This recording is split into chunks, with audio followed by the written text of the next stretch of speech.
Hello friends, आपका स्वागत है हमारे यूट्यूब चैनल पर जिसका नाम है रिकॉल नॉलेज, जो आपकी नॉलेज को रिकॉल कर देगी। समाजशास्त्र वह विज्ञान है जो सामाजिक क्रियाओं को व्याख्यात्मक बोध कराने का प्रयास करता है। यह कथन किसका है? टायलर जी का, दुर्खीम जी का, सोरोकिन जी का, मैक्स वेबर जी का? यह कथन मैक्स वेबर जी का है। मैक्स वेबर जी को व्याख्यात्मक समाजशास्त्र का पिता भी कहा जाता है। मैक्स वेबर के अनुसार समाजशास्त्र एक ऐसा विज्ञान है जो सामाजिक क्रिया का व्याख्यात्मक बोध करने का प्रयत्न करता है, यानी कि अगर कोई भी क्रिया होती है तो उसके पीछे का कारण क्या है, जिससे कि इसकी गतिविधि और परिणाम के कारण सहित स्पष्टीकरण प्रस्तुत किया जा सकता है। इन्होंने अपने अध्ययन विधि में समाजशास्त्र को विज्ञान बनाने में महत्वपूर्ण योगदान दिया है। इन्होंने अपने अध्ययन पद्धति में तुलनात्मक पद्धति का प्रयोग किया है। किसने समाजशास्त्र की विषय वस्तु की रूपरेखा प्रस्तुत करने के लिए 3 मुख्य मार्ग ऐतिहासिक, अनुभाविक एवं विश्लेषणात्मक का उल्लेख किया है? इसका उत्तर है एक्सले इंकल्स जी ने समाजशास्त्र को ऐतिहासिक, अनुभाविक और विश्लेषणात्मक दृष्टि से देखा है। उन्होंने समाजशास्त्र में समाज के अध्ययन के रूप में संस्था तथा सामाजिक संबंधों के अध्ययन को सम्मिलित किया है। समाज के वर्गीकरण में भारतीय समाज को एशियाई समाज किसने कहा है?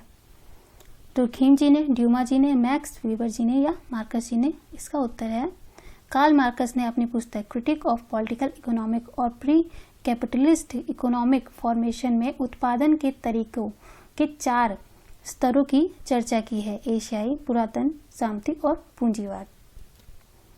परिस्थिति एवं संविदा के आधार पर समाज को किसने अंतर प्रस्तुत किया है? टॉनिज, दुर्खीम, हेनरी मैन या फिर उपयुक्त में से कोई नहीं? इसका उत्तर है सर हेनरी मैन ने समाज को 2 आधार पर विभाजित किया है: परिस्थिति समाज और संविदा समाज।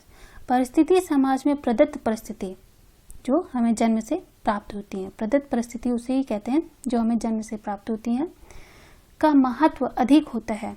ग्रामीण समाज, सरल समाज या भारतीय जाति आधारित समाज को परिस्थिति समाज माना जाता है, जबकि अर्जित परिस्थिति के महत्व वाला समाज संविदा समाज कहते हैं। परिस्थिति अनुक्रम की अवधारणा को किसने प्रतिपादित किया है?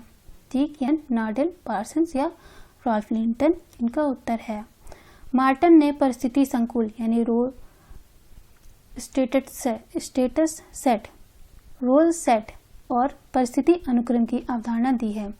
एक व्यक्ति द्वारा उत्तरोत्तर क्रम में धारण की गई, यानी कि एक ही क्रम में धारण की गई बार बार परिस्थिति को श्रृंखला, एक व्यक्ति द्वारा उत्तरोत्तर क्रम में धारण की गई परिस्थितियों की श्रृंखला को परिस्थिति अनुक्रम कहते हैं। जैसे बालक, युवा, प्रौढ़ तथा वृद्धा, यानी कि एक परिस्थिति की श्रृंखला होती है जो परिस्थिति चलती रहती है। इसी प्रकार एक चिकित्सा का विद्यार्थी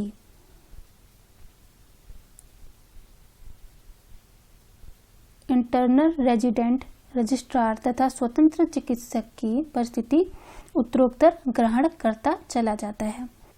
2 वर्गों में संघर्ष अवश्यंभावी है, यानी 2 वर्गों में संघर्ष होता ही है। विरोधियों में संघर्ष विकासात्मक है।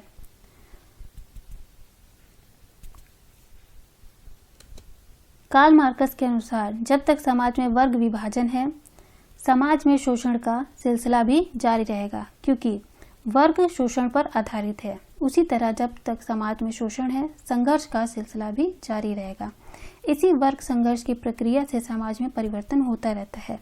यह सामाजिक परिवर्तन जरूरी नहीं है सदैव विकासात्मक हो, इसीलिए कथन सही है और कारण गलत है। यानी कि 2 वर्गों में संघर्ष होता है, लेकिन ये जरूरी नहीं है कि संघर्ष से हमेशा लाभ ही हो, हानि भी हो सकती है। निम्नलिखित में से किस समाजशास्त्री ने सामाजिक परिवर्तन के स्रोतों को बाह्य एवं आंतरिक रूप में वर्गीकरण किया है? इसका उत्तर है ऑकबर्न जी ने किया है। ऑकबर्न जी ने भौतिक संस्कृति को बाह्य और आंतरिक संस्कृति को अभौतिक संस्कृति कहा है। यह मत किसने व्यक्त किया है कि वर्ग स्थिति को न केवल उत्पादन के विशिष्ट स्वरूप के आधार पर बल्कि उस सामाजिक संरूपण जिसके वे सदस्य हैं के आधार पर परिभाषित किया जाना चाहिए? टी.बी. बोटोमोर, आल्थुजर, जायरस बनाजी या चायनाव? इसका उत्तर है आल्थुजर ने। आल्थुजर के अनुसार वर्ग स्थिति को न केवल उत्पादन के विशिष्ट स्वरूप के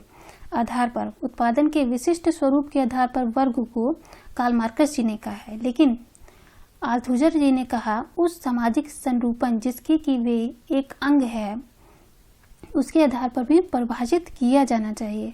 आल्थुजर ने कार्ल मार्क्स का अध्ययन करके जो एक नई चीज बताई थी वो है मानवतावाद। कार्ल मार्क्स जी ने मानव को उतना महत्व नहीं दिया था, सारा महत्व उन्होंने आर्थिक परिस्थिति को ही दे दिया था, मानव और समाज को उन्होंने किनारे कर दिया था।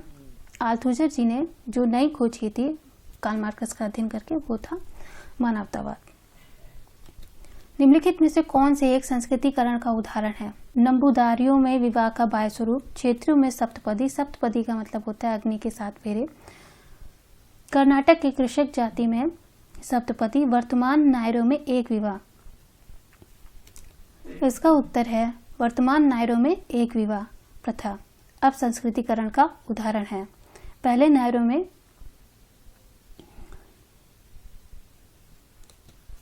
किसने कहा कि सजातीयता से विजातीयता को प्रस्थान प्रगति का सार्वभौमिक नियम है? ठीक, यानी कि सिंपल सोसाइटी से कॉम्प्लेक्स सोसाइटी की ओर सार्वभौमिक नियम है। Auguste Comte, Charles Darwin, Durkheim या स्पेंसर? इसका उत्तर है स्पेंसर ने समाज की तुलना साव्यव से करते हुए अपने उद्विकास सिद्धांत की व्याख्या को बताया था कि उद्विकास या प्रगति पदार्थ एवं अविश्चित असंबद्ध सजीवता से निश्चित संबंध विजातीयता में बदलता है। अगला क्वेश्चन है निम्नलिखित में से कौन विकास के प्रसारवादी सिद्धांत से संबंधित है? अगस्त कॉम्टे, पार्सन्स, मैक्लीलैंड, डैनियल लॉर्नर? इसका उत्तर है डैनियल लॉर्नर विकास के प्रसारवादी सिद्धांत से जुड़े हैं। अन्य प्रसारवादी विचारक हैं इलियट, पेरी, गेबनर, एकरमैन, स्मिथ तथा रॉबर्ट लोबी हैं। सामाजिक स्तरीकरण के 4 स्वरूप दास प्रथा, जागीरें, जातियां तथा सामाजिक वर्ग किसने बताए हैं? Parsons, Johnson, Spencer, Bottomore? इसका उत्तर है बोटोमोर ने मानव इतिहास में प्रचलित सामाजिक स्तरीकरण के प्रमुख 4 स्वरूप का वर्णन किया है: दास प्रथा, जागीरें, जाति और सामाजिक वर्ग। संरचनात्मक दुष्टता की अवधारणा को किसने दिया? मार्टन, पार्सन्स, नाडेल या सोरोकिन? इसका उत्तर है मार्टन जी ने संरचनात्मक पृथकता का सिद्धांत रॉबर्ट किंग मार्टन ने दिया था। मार्टन संरचना एवं प्रकार का संबंध इकाइयों द्वारा किए जाने वाले कार्यों के परिणाम से है। प्रकार का सामाजिक संरचना से उतना घनिष्ठ संबंध नहीं जितना सामाजिक संगठन एवं सामाजिक व्यवस्था से है। ने संरचनाकरण की अवधारणा को प्रतिपादित किया है लेवी-स्ट्रॉस, सोसेरे, पार्सन्स और गिडेंस? इसका उत्तर है गिडेंस। संरचनाकरण की अवधारणा एंथनी गिडेंस द्वारा दी गई। उनके अनुसार संरचनाकरण एक सामाजिक सत्ता मीमांसा सिद्धांत है जो विश्व में विद्यमान वस्तुओं के स्वरूप की व्याख्या करता है। यह सिद्धांत विकास के नियमों का वास्तविक रूप में क्या है इनके बारे में ना कोई चर्चा करता है और ना कोई प्रकल्पना प्रस्तुत करता है। अगला क्वेश्चन है पार्सन्स समाज को एक व्यवस्था के रूप में समझते हैं जिसकी 4 प्रक्रियात्मक पूर्व आवश्यकताएं होती हैं। वे हैं, ये तो हम सभी जानते हैं, अनुकूलन, लक्ष्य प्राप्ति, एकीकरण और प्रतिमान, जो कि समाज को बनाए रखने में मदद करते हैं। अगला क्वेश्चन है राष्ट्रपति द्वारा काका कालेलकर की अध्यक्षता में पिछड़ा वर्ग आयोग का गठन कब किया गया था? ये तो हम सब जानते हैं कि काका कालेलकर की अध्यक्षता में किया गया था, लेकिन सन पूछ लेगा तो दिक्कत हो जाएगी हम लोग के लिए। इसका उत्तर है 29 जनवरी 1953 में। समवित जनजातीय विकास योजना किस वर्ष प्रारंभ हुई थी? इसका उत्तर है 1980 में। किसने जनजातीय आत्मसातकरण की प्रक्रिया की व्याख्या करने के लिए जनजातीयता जाति सत्यता मॉडल प्रतिपादित किया था? एम.एन. श्रीनिवासन ने, सुरजीत सिन्हा ने, दुबे ने, मजूमदार ने? इसका उत्तर है सुरजीत सिन्हा जी ने। उनके अनुसार जनजाति तथा जाति के बीच कोई सीमा रेखा नहीं होती है और ना ही ये ध्रुव हैं, बल्कि दोनों के बीच में कुछ समानताएं भी पाई जाती हैं, अर्थात जनजाति तथा जाति बिल्कुल अलग अलग ना होकर के उनमें सात्यता पाई जाती है। हमारा वीडियो देखने के लिए आपका बहुत बहुत धन्यवाद। अगर इस वीडियो से आपके नॉलेज को रिकॉल होता है तो हमें एक लाइक ज़रूर दें। हमारे अगली वीडियो के लिए हमें सब्सक्राइब कर लें।